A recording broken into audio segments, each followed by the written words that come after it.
இன்றைக்கி தமிழ்நாடு அரசாங்கம் ஒரு ஜிஓ போட்டிருக்காங்க.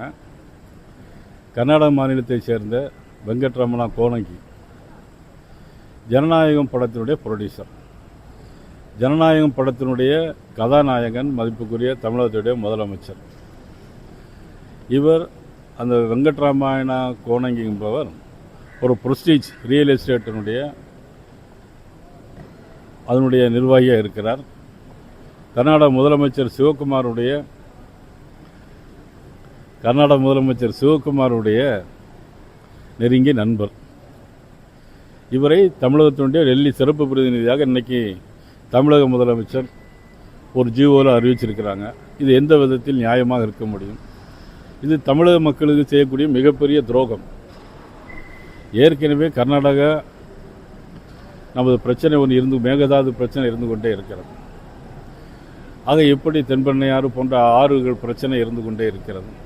இந்த சூழ்நிலையில் டெல்லி சிறப்பு பிரதிநிதியாக இருந்தால் தமிழகத்திற்கு எப்படி ஒரு நீதி கிடைக்கும் என்பதுதான் பாரதிய ஜனதா கட்சியினுடைய ஒரு குற்றச்சாட்டு.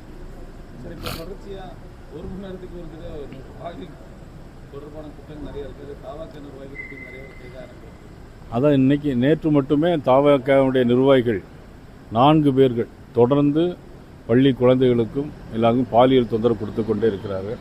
எந்த கட்சியை சேர்ந்தவர்களும் இல்லை, இதில் தமிழக வெற்றி கழகத்தை சேர்ந்தவர்கள் மட்டுமே பாலியல் வன்கொடுமை இருக்கிறார்கள்.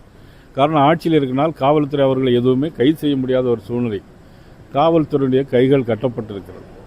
எப்படி பழைய ஆட்சி காலத்தில் கற்பழிப்பு சம்பவங்கள், பாலியல் வன்கொடுமை நடந்ததோ, எப்படி கஞ்சா போதைப்பு நடமாட்டம் அதிகமாக இருந்ததோ, அதே அளவுக்கு இன்றைக்கு தமிழகத்திலும் மிக மோசமான சூழ்நிலை போய்கொண்டிருக்கிறது. இதில் தமிழர்களுக்கு இடமே இல்லை என்கின்ற ஒரு சூழ்நிலையும் வந்திருக்கிறது.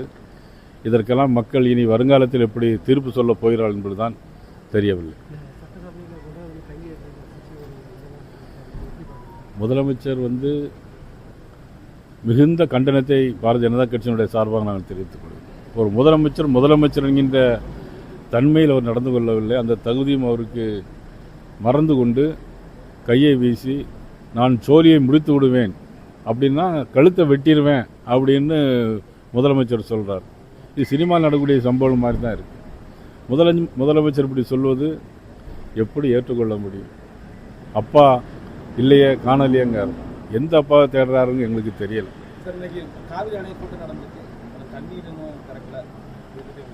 அதாவது இன்றைக்கி ஆந்திர முதலமைச்சர் மற்றும் கர்நாடக முதலமைச்சர் எல்லாம் 3 முதலமைச்சர்கள் தெலுங்கானா முதலமைச்சர் 3 ரேவந்த் ரெட்டியிலிருந்து சந்திரபாபு நாயுடு எல்லாரும் ஒன்றா சேர்ந்து நீங்கள் ஒரு பேச்சுவார்த்தை நடத்துகிறாங்க. ஆனால் தமிழ்நாடு முதலமைச்சர் எங்கன்னா சட்டமன்றத்தில் அருவாளை வச்சு வெட்டிடுவேன் அப்படின்னு சொல்கிறார். தமிழ்நாடு முதலமைச்சருக்கு தமிழகத்தை பற்றியோ மக்களை பற்றியோ கவலை இல்லை என்பது ஏற்கனவே 3 மாநில முதலமைச்சர்கள் கூட்டம் போட்டு பேசுகிறாங்க. இல்லையா, எப்படி நடக்க வேண்டும் என்று தெரியவில்லையா என்ற கேள்வியை நாங்கள் எழுப்புகிறோம். அதான் போதைப் பொருள் கலாச்சாரத்தை ஒழிப்பது பற்றி மராத்தான் ஓடனா முடியாது. வேலை செஞ்சக்கூடிய காவல்துறையை அவங்க இயக்கி விடணும். காவல்துறையை சுதந்திரமாக இயங்க விடணும். அப்போ தான் போதைப் பொருள் கலாச்சாரத்தை முடிக்கணும். சினிமாவில் ஓடுற மாதிரியே ஓடிக்கிட்டு ஸ்டுடியோக்குள்ளே நடக்கிற மாதிரியே சட்டமன்றத்தில் நடத்திட்டு இருந்தால் எந்த பலனும் இருக்காது. இதில் மக்கள் தான் எப்படி வாக்களித்தார்கள், எப்படி அதை திரும்ப போகிறார்கள் என்பதுதான் தெரியாது.